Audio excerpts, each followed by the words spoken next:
MIT program was a huge milestone in Jenkins' life because he was a professor there, and after the launch of the program, he was a creator.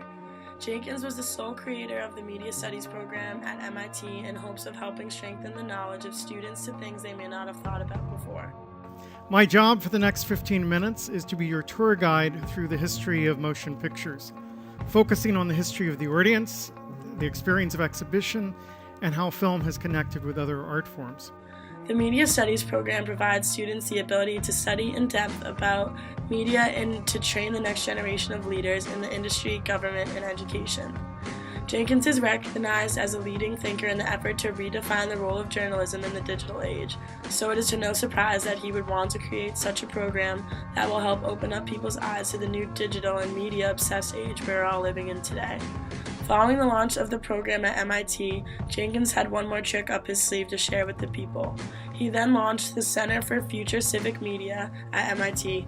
The Center for Future Civic Media gives people the opportunity to expand the explanation of two parallels, the parallels being amongst the consumption of pop culture and the processing of news information. Also at MIT, Jenkins led an association consisting of educators and business leaders promoting the educational benefits of computer games. Jenkins also oversaw a research group whose project was to help teach a 21st century literacy skills to high school students through documentary videos. In the 10 years that Jenkins was an educator at MIT, he took them by storm. He was able to give professors and students the opportunity to study media in a depth they never had before.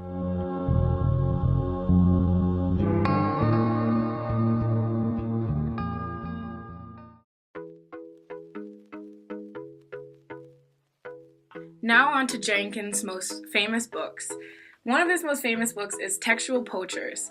Textual Poachers is about breaking the stereotypical mode of fans and people who indulge in shows such as Star Trek. The book is about representing fans of the media as active producers and skilled manipulators of the content instead of the usual social misfit, dopey, and mindless consumer stereotypes. The book presented a different way of thinking about how someone might live related to media texts. He describes fans as rogue readers. An important concept that was represented in the book was poaching, which is the idea that fans make their own culture through fan fiction, artwork, costumes, music, and videos. The book talks a lot about participatory culture. Henry explains this by saying key elements include low barriers to participation, strong support for sharing, informal mentorship, members who feel that their contributions matter, and who care about others' participation. Henry's other famous book, Convergence Culture, Where Old and New Media Collide, is about the media and how much the audience really participates, where fans and fan-like activities are central to the way the culture industries operate. Henry Jenkins looks at the assumption that consumers become active participants within the industries. The book was designed as a public intervention trying to help both producers and consumers understand the changes within their relationship and the media. The idea of the moral economy is represented throughout this book and a lot of Henry's other work. Moral economy is the ethical norms which determines the relations between media producers and customers. Spreadable Media is Henry Jenkins' newest book.